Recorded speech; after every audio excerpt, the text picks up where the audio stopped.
possibility that 6 or 7 more people may have been shot. Attention all squads. Attention all squads.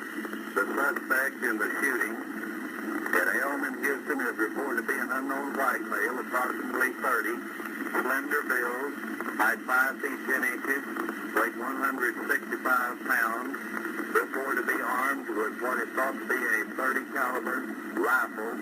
Attention all squads, the suspect from Elm in Houston is reported to be an unknown white male, about 30, slender build, 5 feet 10 inches tall, 165 pounds, armed with what is thought to be a .30 rifle.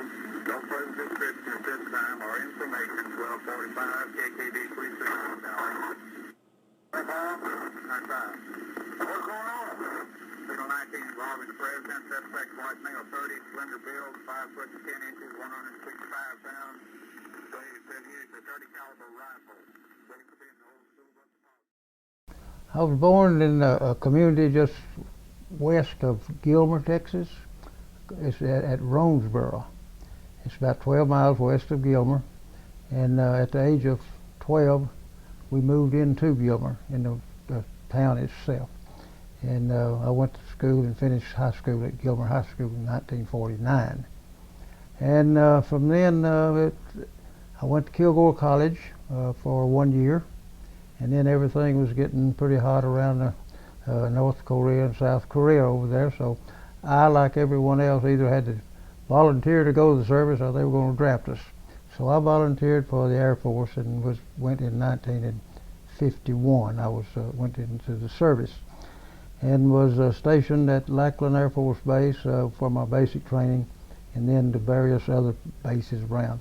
I was a radar technician. I went to school in Biloxi, Mississippi at Keesler Air Force Base, and finished there, and then was transferred out to California and other bases where this equipment that I worked on was at.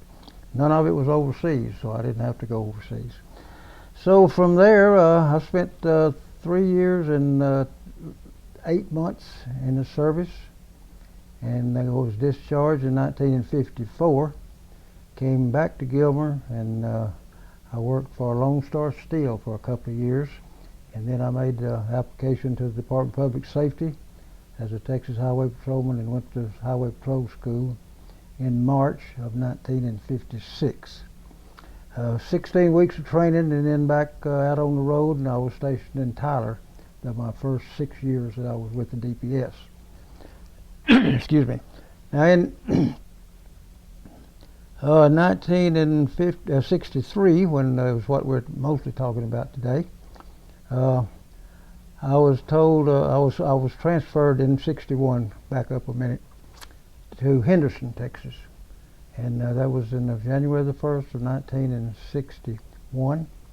And in 1963, when this Kennedy thing happened, my boss called me, the supervisor, and said, we're going to have to go send some people to Dallas for security purposes for the president. He says, so you be up there in the morning at 7 o'clock. And there's about 20 of us, I believe, from my region that went. And we went, most of us went that afternoon and spent the night, and then we met early. This was on a Friday morning, I believe, isn't that right? Friday morning. We spent the night, and then Friday morning, real early, we met down at where we were going to get our assignments at the Trademark, where this president was going to make his speech. And my duties were to man the main entrance of the Trademark. And I was stationed there with 2 or 3 more other officers, and we were to check passes. They called them passes, but they were actually invitations, because that's the only way that you could get to see it. And I understand that there was like some 2,000 people were supposed to have been there to eat lunch with the president and then listen to his speech. And so we were checking invitations on the front door from that time until the parade started, and of course everything was going on over at Fort Worth at the time, and then they brought them on down to Dallas. and got the parade route going. And we were mostly not doing anything at that time because everybody was already in that was going to get there. And an interesting thing that we were standing there in the hallway, and the postman came delivering the mail to the Trade Mart. And when he started to leave, he turned around to me and said, "Are you going to see the president when he comes in?" I said, "Yes. He's supposed to come right down this hallway, and I should be able to see him. I hope I'd like to see him." And he handed me a letter and said, "Well, this letter is addressed to him. Would you see that he gets it?" I said, "I will. I'll see that he or an FBI agent or someone will get this letter." And he said, "Well, I appreciate that." And said, "By the way, there's a nickel postage due on that letter. If you can get it from him, well, you can have it." And I would love to have had it, but he didn't get there. Anyway, at about 12:35, we got word that the president had been shot at. There was a lady that was on a desk over in the lobby there with us. She was employed by the Trade Mart, I'm sure, but she had a portable radio and had it on, and they announced that someone had shot at the president. We didn't know if he was dead or what. And I would think it was to be about 15 or 20 minutes after that. A lady came up to me. Of course, I was in uniform, and we're easy to spot when you're out there in uniforms. She came up to me and told me that she was Governor Connally's sister. Her name was Klein, her last name. I don't remember her first name. But she said, "Would you take me to Parkland, where the president and my brother is?" I said, "Yes, I will. I sure will." So I went and got in the car and drove around to the front to pick her up, and she came out of the Trade Mart with two men. I don't know who they were. I never did ask her. She never did introduce them, and I just figured it was some of her friends or something. So I took them to Parkland. It took me a while to get there because traffic was, you just wouldn't believe such chaos that there was. And when I got to the emergency room, emergency entrance, there was hundreds of people there, and the limousine was there. They had already taken him into the emergency room. So I pulled up into the emergency driveway and to let them out, and she turned around and said, "Would you mind going in with us? Because they probably won't let us in if you don't tell them who we are."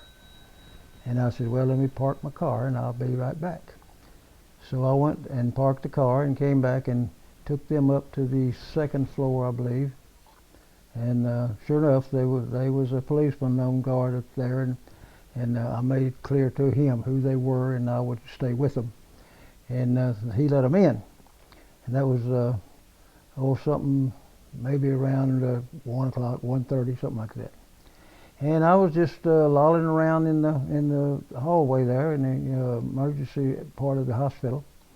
And after a while, this man came up to me and introduced himself and said his name was Bill Stinton. And he had on a emergency room garb, the clothes that they wear. And I thought he probably was a doctor. I didn't know who he was, but he didn't tell me except his name. So after he told me who he was, well, we were standing there talking, and this nurse came up to him and said that she had an envelope, and she said, "This is a bullet that came off of the governor's gurney. What do you want me to do with it?" And he just pointed to me and said, "Give it to him." And she did. I don't know who she was. And I finally found out that he was one of the governor's aides. In fact, I think he was the top aide for the governor. And he said, "Now you keep that, and just if you could, just hang around here with me today." I said, "Okay, I'll have to call my boss, but I think it'll be all right." So I called a regional commander and told him where I was and why I was there and how I got there. And he said, "Well, you need to stay there with Mrs. Connally and the family. Anything they need, you let me know, and we'll get it there." Said there going to be a lot of people of their family coming in at Love Field, and we're going to have to furnish transportation. Said you just call me, and we'll send the car out to pick them up. So basically, that's what I did the whole afternoon there with Mrs. Connally and the family, and as these brothers, I think he had several brothers, kept coming into the hospital. And Bill Stinson and I got on first name basis there. We got pretty friendly with each other, talking throughout the day. And she gave me this envelope, and she said had the bullet in it. And I just stuck it in my pocket. I didn't even look at it. I didn't open it. It was sealed, and I didn't think it was really any of my business. And so I just stuck it right down here in my left front pocket. And that's where I kept it all day, the rest of the day. And then we were shuffling people in and out, the governor's family, most all afternoon. And the report was that I turned that bullet over to Will Fritz about 7:50. I thought it was later than that, but that's been 50 years ago. It could have been about that time. But my supervisor called me, the regional commander of the Texas Highway Patrol regional commander there in Dallas. He called me and asked me if I had a bullet that came off of the governor's gurney, or possibly from his body or something. I said, yes, sir, I do. He said, I want you to take that bullet down to Will Fritz, who was the captain of the police department, and said, don't let anybody else have it. Said, give it to Will Fritz. Don't let anybody stop you or nothing else. Said, give it to Will Fritz. I said, okay.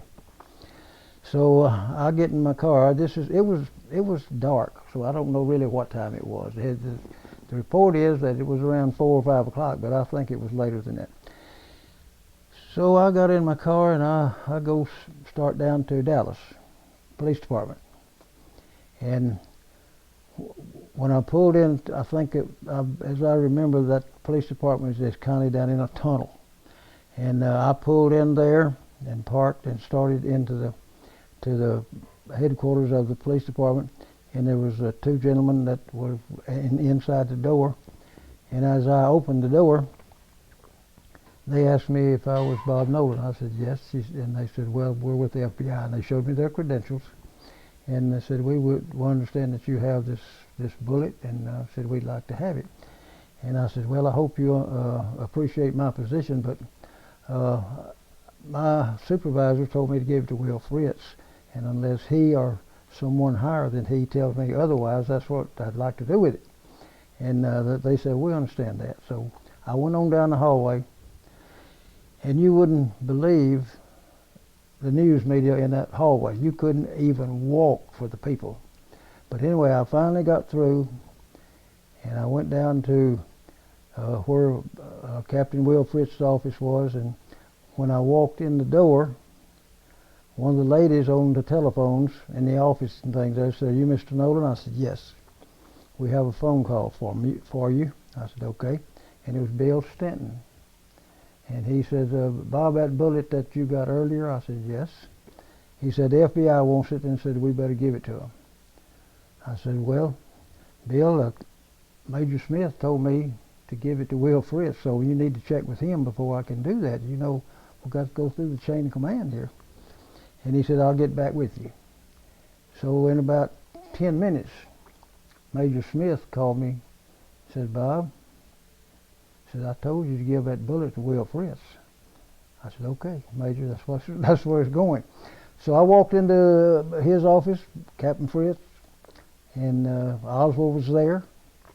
And I'm sure that he was interviewing him and questioning him. And I didn't talk to Captain Fritz, but I initialed the envelope and laid it on the desk for Captain Will Fritz. And then Bill Stanton called back and he said, I need you to stay up here all week with me. And I said, well, I'll have to check with my supervisor. And I said, I'll have to go home and get some more clothes, some more uniforms. And he said, we can make that okay. So I called Captain Smith again, or Major Smith, and he said, well, that's not necessary, Bob, for you to stay up here. He said, we've got plenty of other officers that can stay. and said, "You go on home and get you some rest," because I was worn out. This is up in the night. And so I called Bill back and told him what he said, and he said, "Okay." So I went home. Got home. I thought it was early in the morning, but the time that in some of these reports and my time didn't jive. But I went home, and I think I stayed home about a week. And my sergeant over at Longview called me and said, "We're going to have to send some people back to Dallas to for security purposes for Governor Connally, because he's in the hospital. We've got to go have to stay with him." So I think there was about 20 of us. Went back up there that next week. He told us to be in Dallas on Saturday afternoon. And we got our assignments, and we were working 8-hour shifts around the clock in the hospital with the governor. That's about 20 officers. And my assignment was in the room with Governor Connally, in the hospital room. There was 2 rooms. There was a nurse with me and another officer in a room with an open door adjoining Governor Connally's room. And we worked from midnight until 8 o'clock in the morning. And we'd go home and sleep and come back that night. We did this for a week. And finally, I don't know if they got some more people in, or if they might have released him from the hospital. I don't know. But we got to come home after about a week, and that's about the extent of my dealings with the Kennedy assassination. And I've had several calls from people in the last few years, and this has been a long time ago, that wanted information about the bullet, and I don't have any information except it was in a small envelope. Now, I have seen a copy, in fact I have a copy of the envelope that supposedly had this bullet in it. And there's several signatures or initials on it, including mine.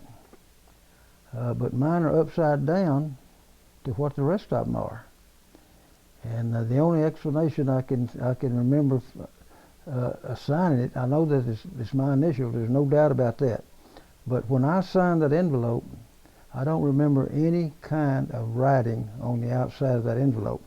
And after I signed it, evidently they typed up or stamped all of this information on the envelope, and the other people signed it. And that's the only way I can explain my initials being upside down from everybody else. So that's about the extent of it.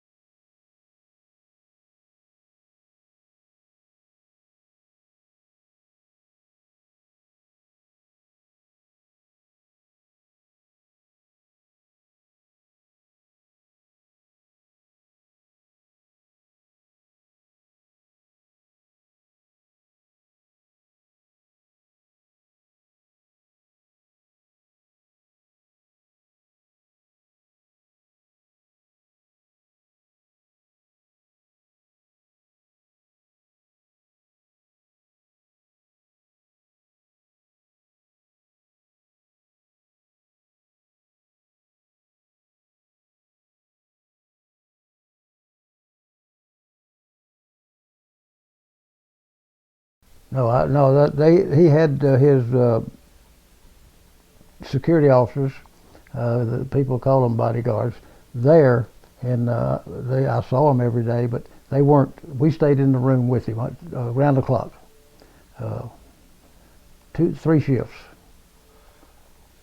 Was fly on the wall? Someone's got to ask. Did you hear any interesting conversations? No.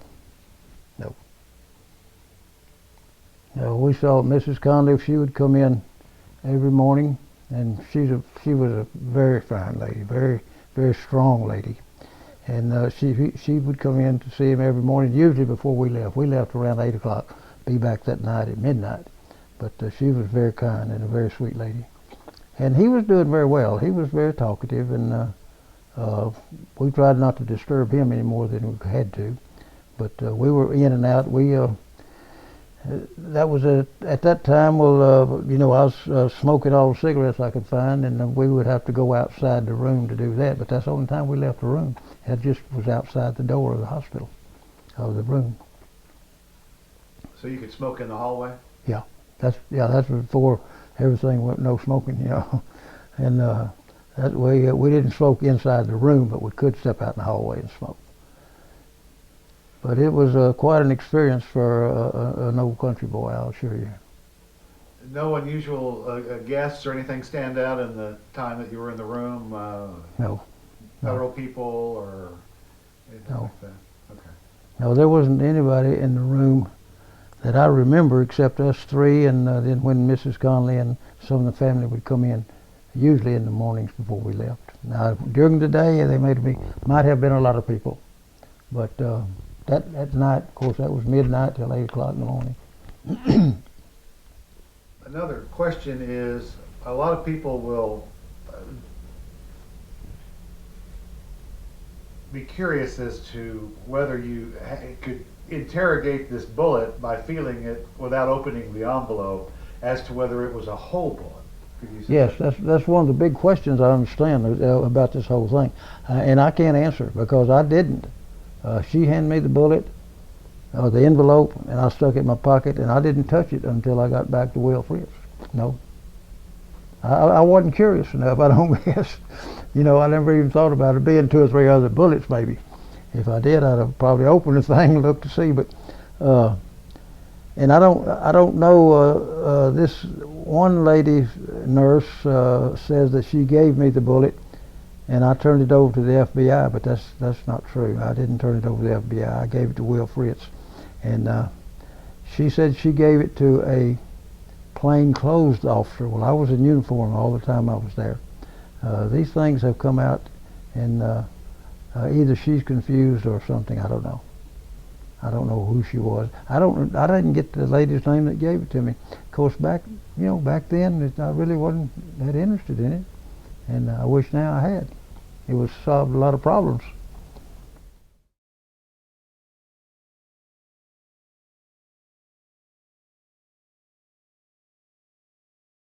Okay, well, when I arrived at Parkland with Mrs. Klein and her 2 friends, I pulled up into the emergency entrance, the emergency horseshoe that goes in around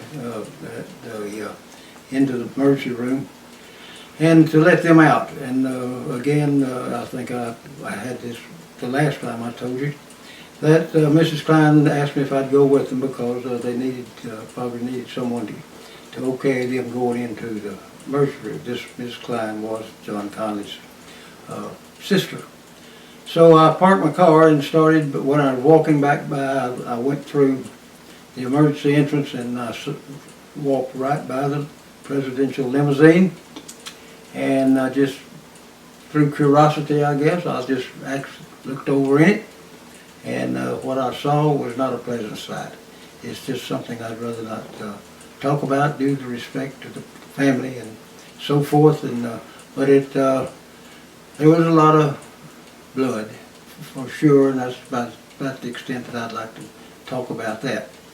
And we went on into the emergency room, and of course the policeman stopped us at the door, and I got up to the front where I could tell them who Mrs. Klein was, and they let us on in. Okay, there has been all kind of controversy about how many shots were fired. Some say 1, some say 2 and 3. My friend was my partner in Tyler, Herschel Jacks. Herschel transferred up here to Mesquite, and he was the driver of the vice president's car in the parade. And on the tape that I have was a commentary by Dan Rather, in I think 90, 91, somewhere in there. And it showed a picture of Herschel in the car, and they were talking about the number of shots were fired, and there's a little clip there that Herschel turned to whoever he was riding with and said, "I heard 4 shots." And I would just about stake my life on what Herschel said, because he would be very observant, and he was right there, and he said he heard 4 shots. And it's on tape. It's on a video that I have. Things like that, and there's just any number of things that happened while I was working the 10 years that I worked. It's a very enjoyable job. It's a very honorable organization, and we all respected each other, and we worked together, and we did a good job. We had a good job. It was very interesting, and I'm 83 years old now, but you still never get law enforcement out of your system. It's always there.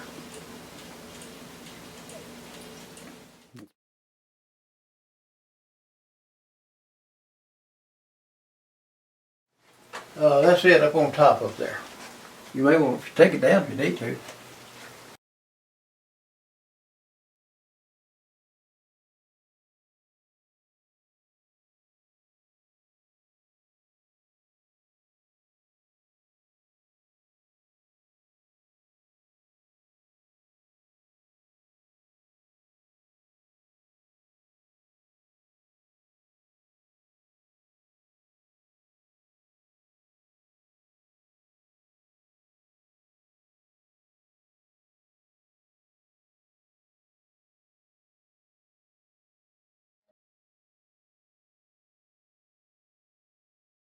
The car in which I was driving, which occupied the vice president, had just completed its turn, and I felt a blast, or which appeared to be a rifle shot, come from behind me. I turned and looked up to the school book depository.